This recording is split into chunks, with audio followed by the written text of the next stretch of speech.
Monday, Mayor Guido Adelman sighed and reached for his beer stein, if it were a lifeline. He took a few hasty sips, wiped his reddish mustache, and stood up, starting to pace the room, his movements unsteady. Heavy and aging, he had long left his youthful days behind, but in the last few days, it seemed he had aged a few decades more. Bishop Adalbert and Judge Albrecht Hofmannsthal, seated at the table, remained silent, avoiding his gaze. The air was rich with the scent of grilled sausages, spices, greens, cheese, and strong dark beer. The table was lavishly set, but the food remained untouched, while the beer from the rotund jug quickly disappeared into the mayor's and judge's ample bellies. The bishop humbly sipped water. No one felt like eating. "This cannot go on," groaned the mayor. "This is already the 5th incident I've seen. 5 of them. This has been going on for a long time," began the bishop, but the mayor, with unexpected force, slammed his meaty fist on the table, causing the sausages and greens to jump. "Right now, I am the mayor. These are my people, my town." He turned to the fireplace, rubbing his bruised hand. "Someone comes and, Your Grace, tell me why no one ever tried to refuse. Why didn't anyone resist? You're older than I am, you've seen more of these." "I have," Bishop Adalbert nodded calmly, "seen more than you, and I remember the consequences of refusal. And so do you, esteemed mayor. You remember." Hamelin. Guido deflated, shrinking like a pricked bladder, and sank onto the creaking chair, once again reaching for his stein. He gave the priest and judge a plaintive look. "I have, Jens and Chloe. What should I do?" Albrecht looked away. He thanked God once again for not giving him and his wife, Elsa, any children. He could barely imagine what the mayor was feeling. "You know what to do," the bishop sighed. "Let everything follow its course, the will of God." "That's his will, Your Grace." The mayor flared up like an angry hornet. "That's his will. What do you know about life in my town? About our people's lives? Every 12 years they come, and we will do it again." Guido.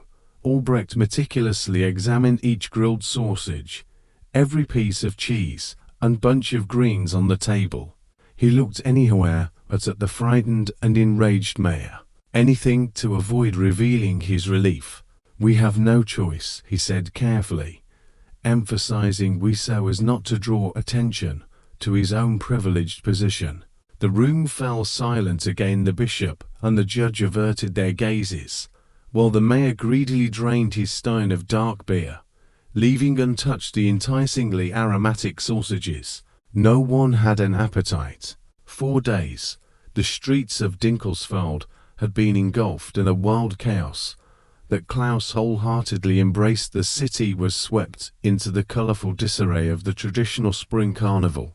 From early morning and sometimes throughout the preceding night, shouts and songs, the clatter of noisemakers and drums filled the air, turning the streets into a scene of masquerade. Near the far gates, they were putting the finishing touches on the Falls boat, a cart transformed into a makeshift ship on wheels. Tomorrow, on the eve of Ash Wednesday, it would be filled with jesters and beggars, entertaining the crowd as they paraded through the streets. In the open field beyond the town, Klaus witnessed something extraordinary, something he had never seen in his 8 years of life. This year, a traveling circus had set up camp there, a bright and wild masquerade and carnival, surpassing all the city festivities. Klaus had heard much about it from older boys, but had never seen it himself, as the carnival visited the town only once every 12 years. You could grow old waiting for it, if you happened to be born right after the last carnival. Klaus was incredibly lucky. Bring out the pots. Open up your bags. Carnival is near. I carry a bag of gifts. Laughter and noise coming from outside indicated that Klaus's friends from the street had already formed a loud group. begging townsfolk for gifts with their songs. Klaus hurried, swallowing his morning sandwich with fried bacon. There's a chicken coop in the yard, for the children's delight on the land. In it, a basket full of eggs. Open it, don't hesitate. Not all townsfolk were pleased with these noisy visitors, hoping for gifts, but often taking anything that wasn't securely hidden. Sleepless nights didn't help the tired residents of Dinkelsfeld. It was easy to end up with not gifts, but a broom across the back or an empty bag, which only fueled the excitement of the children caught up in the festival's chaos. In the house, like a fairy tale, thick sausages from calves and piglets hang under the eaves. The festival embraced not only the children, but also many adults, so one could hope to gather a simple meal for lunch. Maybe even some sausages.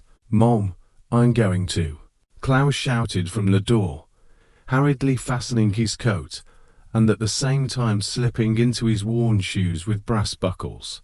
"Maybe I'll bring something back." "Yes, go on," Helga said with a tired smile, lifting her head from the flour-dusted table where she was rolling out dough. "Run, enjoy yourself. Carnival comes only once a year."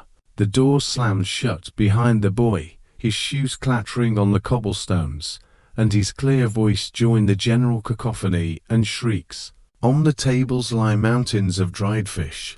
Don't be stingy, good folks, Carnival comes just once a year." The woman sank heavily onto a chair and pressed her flour-covered hand to her lips. Her gaze was fixed on the window, where her only son had joined the noisy crowd of children. Laughter and shouts filled the air as they headed toward the old market. In recent days, it had become hard for her to let him out of her sight, and inexplicable fear gripped her heart.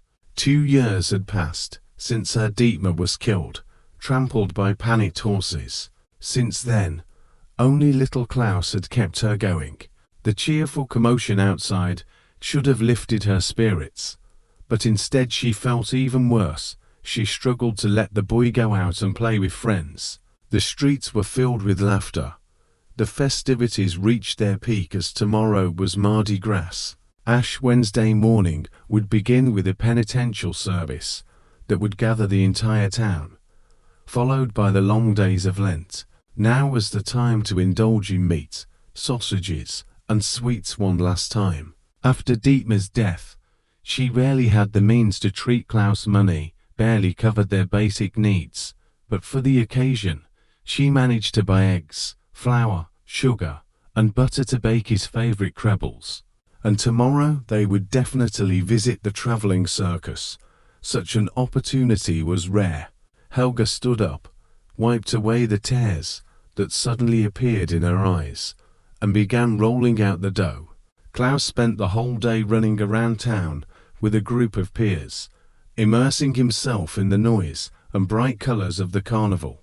In the old market square, performers in masks and animal costumes put on skits and started wild games. On Mill Street, 2 men dressed as the devil and the farmer played pranks on passers-by, telling outrageous jokes, sometimes even crossing the line. Klaus didn't always grasp their meaning, but it didn't stop him from laughing until he cried. At the corner of High Street, a Cooper's competition was taking place. Men divided into 2 teams worked quickly yet precisely to assemble 2 giant barrels, a race to see who could finish first. These barrels would later be presented as a gift to the monastery. The crowd of children paused briefly to munch on the treats kindly given to them by the townspeople. Once the snacks were gone, the boys, excited by the merriment, flung several chicken eggs from their bags at the busy Coopers, then, squealing with laughter, scattered to escape the wrath of the men, who threatened to teach the mischievous kids a lesson. By the main gate, Klaus met up with his friends again, and they entertained themselves by watching a tall, skinny fellow in an oversized, garish maskergila. He stumbled and moved his skinny legs in tattered pants comically, while dragging a heavy stone on a long rope, producing loud clattering sounds and drawing laughter from the onlookers. "Let's go to the fair," shouted the dishevelled and rosy-cheeked Augusta, the baker's daughter, full of excitement. "The fair! The fair!" everyone chimed in, and the noisy crowd surged towards the gates. Klaus ran with them, swept up in the joy and thrill, like a feather in the wind. The fairground was surrounded by a low wooden fence, separating it from the surrounding bleak spring fields. It existed in its own world, out of reach to the children. They merrily raced along the fence, peeking through the gaps in the unevenly placed planks or over the top. No one tried to hide what was happening inside, but for the children, there was an unspoken rule: you could only enter the lively area if you were with an adult. Otherwise, it was easy to get lost in the vibrant chaos and colors. Tales of the lost abounded, and they were always told to children, though no one believed them. These stories were part of the fun. Klaus watched with envy as the lucky ones went inside, holding their parents' hands, enjoying the close-up view of the performers' playful games, roasted chestnuts, and various sweets, the antics of jesters, and assorted spectacles. From the far side of the fairground, a large cage could be seen, where 6 or 7 men in rusty, battered armor chased a squealing pig, wielding stuffed cloth clubs. They often hit one another more than the pig, eliciting laughter from the crowd around the cage. In the crowd, there roamed a large straw effigy with a sack for a head. Eyes and a toothy smile were roughly drawn on the sack with charcoal. The effigy waved its straw arms and laughed with a shrill, raspy female voice, keeping its distance from fiery wheels, torches, and jesters tossing flaming wooden stars wrapped in burlap, or just bundles of burning burlap. Klaus sighed with sorrow. His mother had promised to take him to the fair on Shrove Tuesday, but that would only be tomorrow. Today, he had to jump and peer through cracks to catch a glimpse of excitement. One of the flaming stars had flown over the fence and landed in the mud. The children ran towards it with shouts, but the damp earth had already extinguished the fire, and the crowd let out a collective disappointed sigh. Klaus suddenly realized that it was already getting dark, and although the fiery wheels and stars had grown even brighter and more captivating, it was time to head home. His mother had probably already baked some crabbles. He regretted that he wouldn't be able to bring her anything, but she wouldn't scold him. He loudly clicked the heels of his worn boots against the cobblestones, wondering if he would be able to enjoy the crabbles while they were still warm, as they had already cooled down. He arrived on time and, with his mouth full, began to tell his mother what he had seen in the town, trying to chew his crabbles and drink milk at the same time. His mother laughed, though she once smacked him with a towel for repeating one of the jokes of the devil and the peasant. Then they spent the night making large wigs out of tow and linen for the next day's outing at the fair. Helga had reluctantly rented to May masks for the day. Klaus fell asleep completely happy, his anticipation filling him, just like the aroma of fresh baking fills the baker's home. In his dream, he saw painted masks and bright costumes of the costumed characters, a tall straw effigy among them, and, somewhere in the distance, a huge fire wheel sending flaming stars into the dark sky. Judge Garth Mansell shifted nervously from foot to foot, watching the bustling main square with disapproval as the crowd celebrated. Beside him, on the steps of the town hall, stood the unflappable, straight-as-a-rod Bishop Adalbert. He's nowhere to be found. His home is empty, and he hasn't been seen at the town hall. The judge spoke quietly, but with hints of displeasure. Is the house truly empty? The bishop hardly moved his lips, but his words were clearly heard above the noise of the festival. Some belongings remain, but it doesn't look like a hurried departure. The judge shook his head sorrowfully. He's fled, Your Grace. Left the city. I think he headed down the southern road, through the far gates, towards the woods, and the guards. They've been dismissed for the festival. Albrechtsside, court, magistrate, city guard, schools, everything closes down and disbands during the carnival. It's tradition, your grace, you know that. The town is in the throes of celebration, but the halberdiers are at the gates. The cleric began with disbelief, then fell silent. This year, the mayor's decree suspending city services also included the guards at the gates. The portly judge nodded. He took care of everything in advance. He pulled the wool over our eyes, seemed resigned, but he was quietly gathering his things. He was a cunning mayor. Was, your grace. The judge's plump cheeks wobbled with surprise.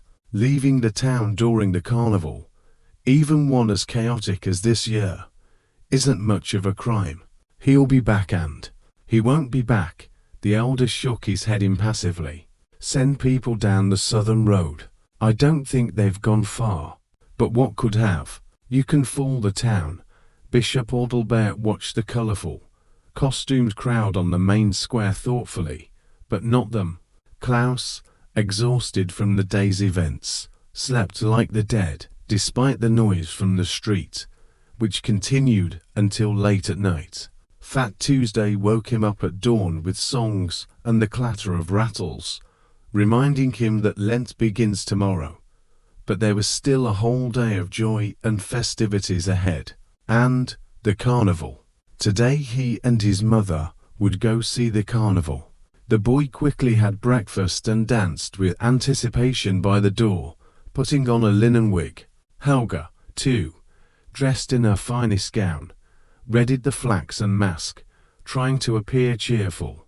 She had not slept all night, the noise from the street and the looming sense of foreboding keeping her awake. She couldn't quite pinpoint what was wrong, but her whole being resisted what was happening around them. But Klaus at the door was beaming with happiness, and she couldn't deny him this joy. God knows, there hadn't been much happiness in their home since Dittmar died. All the way to the main gates, she tried not to look around. The painted faces, the loud, roaring and laughing boat filled with jesters and beggars, and most of all, the approaching carnival brought her growing dread. As they crossed the threshold into the carnival, Helga suddenly heard the sound of a heavy door slamming shut behind her. Her heart squeezed painfully, and she turned as though expecting to see a heavy wooden door blocking out the light, air, and life. But behind them was only the road back to town, onlookers and townspeople in costumes and masks. The main gates not far off. No doors. Next to the fence, a skinny jester sat on a wooden box in a two-tone doublet, one side red, the other black, and a black cap with a tattered rooster feather. At first, she thought he wore a mask, thin, unlike her own, which was heavy and colourful. But then she realized it was his real face, dark, as though carved from wood. From under low eyebrows, his piercing black eyes sparkled, reminding her of a mouse's. Klaus's hands suddenly slipped from hers. She turned, startled, but her son was a few steps ahead, looking at Helga through the eye holes of his large, hooked nose mask. The flaxen strands stuck out in all directions, and the mask had slipped a bit to the side, giving Klaus a comical, yet slightly frightening appearance. He seemed not to notice his mother's hesitation, and kept joyfully skipping ahead. She quickly took hold of her son's hand, and immersed herself in the whirlpool of colors and laughter. Klaus eagerly pulled her along, laughing at the awkwardly waddling straw figure, or the cage, with half a dozen blind knights battling a nimble pig.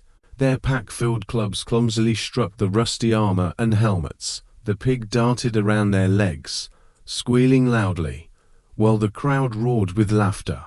Then Klaus spent a long time admiring the fire wheel and jugglers with torches. But something felt off.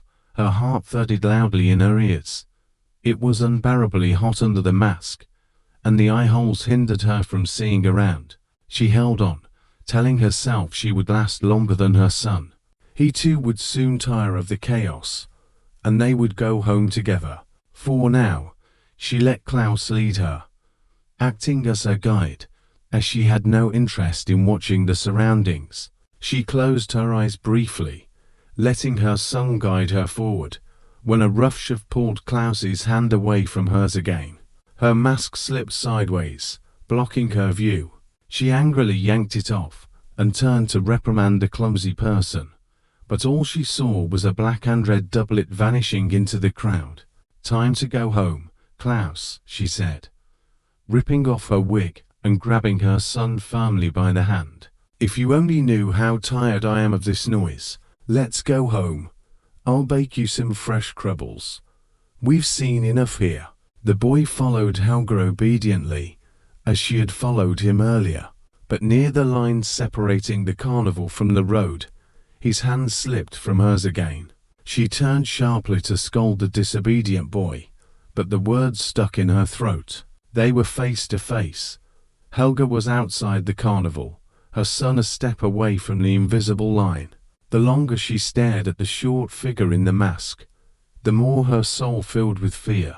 The mask, wig, jacket, and pants were all painfully familiar, but something was off.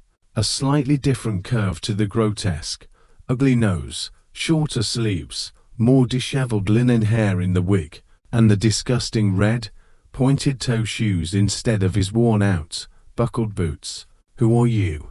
Where's Klaus?" the woman screamed. The figure in front of her tilted the ugly mask back and let out a shrill laugh. Helga lunged at the stranger to rip off the mask and wig, but she couldn't. She noticed the grotesque hump on the back. Karl, the vile dwarf, was playing a cruel joke on her.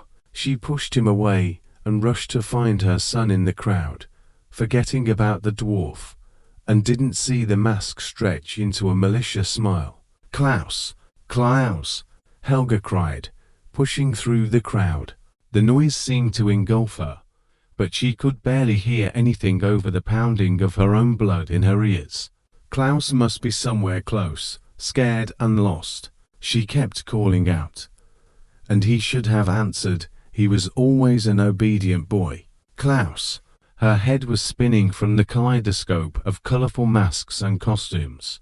Helga collided with people, stumbled back, and was pushed by others. She drifted with the current of the crowd, surrounded by swirling painted faces, as shrill laughter drowned out her own cries. She was shoved from behind, and nearly stumbled, tripping over something invisible underfoot. After a few steps forward, she crashed into a tall straw figure, which wobbled and struck her painfully across the face with a scratchy arm like a broom. In a fury, she tried to push the reveler away, but her hands easily sank into the straw, rustling through the dry stalks. She lost her balance and plunged face first into the musty smell of old hay, dust, and rat droppings, feeling her hands pass through the loose straw figure and emerge on the other side. Horror washed over her, and she staggered backward as the absurd straw figure cackled mockingly, flailing its arms and legs, and continued through the crowd, smoothing the tears in its clothes as if it were an ill-fitting jacket. The dirty sack serving as the figure's head shifted to one side. It seemed as though the receding figure never took its eyes off the terrified woman, its gaze fixed with cold-drawn eyes. Someone pushed her again, and she dashed through the crowd, no longer knowing who or what she was searching for, her son, the exit, or the strange jester in the black and red outfit. She felt that he might be able to explain what was happening. The flow of the crowd brought her to the pen with the blind knights, and she stopped, stunned by the sight. The men in rusty and misshapen armor within the pen were indeed blind, but they held not cudgels stuffed with straw. Rusty and twisted weapons matched their armor, flambages, morning stars, war hammers, and polaxes flashed among the people. She watched as a spiked ball from a morning star crashed down on a battered, hole-riddled helm of one of the knights. The man collapsed to his knees, shaking his head, and droplets of blood sprayed from the holes in his visor. The crowd around them roared with laughter. Another knight was already lying in the corner of the pen, his head nearly severed and rolling away. In the bloody puddle by his neck, a pig, which the blind knights were meant to hunt, was splashing about, kicking its legs and shrieking with laughter. Helga plunged into the crowd, trying to stifle the scream that burst from her lips. Masks swirled around her in a chaotic whirl, laughter and cries growing more sinister and mocking, while shoves and pulls became rougher. Above the din and laughter, a piercing cry rang out. "Don't be stingy, good folk. Carnival is once a year." She turned in fear. Somehow evening darkness had already descended over the carnival. Above the crowd, in the dark sky, blazed a fiery wheel upon which a man was crucified. It was hard to tell who he was. He burned and charred along with the wheel, his voice shifting from a piercing song to hysterical laughter. Helga ran through the crowd, covering her ears with her hands, but she could still hear the cries of the burning man. "Don't be stingy. Don't be stingy." She dashed through the crowd until she stumbled and fell. On her knees on the ground, she turned. One step away lay a child's scuffed shoe with a brass buckle.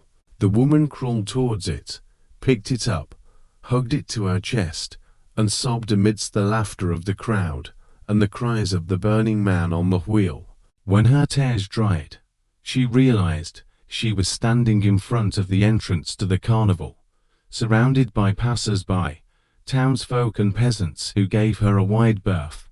They all held their children by the hands.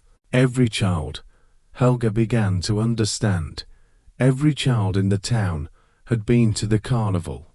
Their parents had brought them there themselves, but only her Klaus had vanished, disappeared, or perhaps been found by someone, chosen as one among all the children of the town. For what purpose? For whom? Helga, staggering, stood up, walked closer to the invisible edge of the carnival, then recoiled. Right in front of her stood a jester in a black and red doublet, but he hardly seemed to be a jester. Black eyes, like a rat's, glistened in the hollow sockets of his mask, and the dark, mask-like face cracked at the corners of his mouth in a faint smile. "Give him back," the woman pleaded, stretching out her hands to the man in the black hat with the rooster feather. "Give him back." In her outstretched hands, she clutched the scuffed shoe. She froze, as if ready to exchange it for her son. The face of the black and red stranger showed no emotion. Without saying a word, he took a pipe from his coat, played a quiet melody, turned, and disappeared into the crowd. Helga heard in the melody the sound of uneven footsteps on the cobblestones, the creak of her house door, the creak of the pantry door, the rustle of a rope, the thud of a falling chair, the creak of the beam. Stumbling, the woman slowly made her way home, clutching the shoe to her chest. The melody still echoed in her ears. Wednesday at first, Judge Goffmanstoll paid no heed to the rumor of a woman who had hanged herself in a poor district. The magistrate had plenty of work without that. But this year, Ash Wednesday seemed especially dark. When he heard about the missing child, the judge still sent his subordinates to investigate. After hearing their reports, he pondered the situation for a long time. The widow of the carpenter Dittmar had hanged herself at home the night before Ash Wednesday, and her son Klaus was missing. When was he last seen? It was hard to say. It was carnival time. Some said the boy was taken by clowns and jesters from the travelling fair, which had vanished by morning. Others spoke of wild wolves from the forest. Wolves, the judge said quietly, and his assistants, understanding, left. By evening, the townspeople would be discussing what Albrecht had decreed. The boy got lost at night outside the town and encountered wolves drawn by the scent. The widow took her own life from grief. The people sent to the southern road had returned in the morning. Wolves. They had torn apart the unfortunate burgomaster and his family, who had left town for some reason late at night. Wolves, wolves, the old hunter rasped, waiting until the others had dispersed. I know how wolves kill. You can say whatever you want to the young, but in the woods, wolves don't tear like that. Wolves, the judge tossed a jingling pouch into the hunter's hand. Wolves, gather men, find and kill some wolves in the woods. They've grown too bold. Wolves, gasped the hunter, looking at the pouch in his hand. Then he looked up at the judge again. Wolves, you can fool the town. Albrecht remembered, but not them. He will remember this. 12 years from now, when his child wants to see the carnival, he won't repeat the same mistakes. Ah, Elsa, you never understood why your husband turned white as a sheet when he heard the joyful news over dinner. News that no one else expected. The judge, unaware, began humming a tune to himself, specifically one memorable line. He repeated it over and over until the words lost their meaning and dissolved into a quiet, senseless melody. Don't be stingy, good folk. Don't be stingy, good folk. Don't be stingy.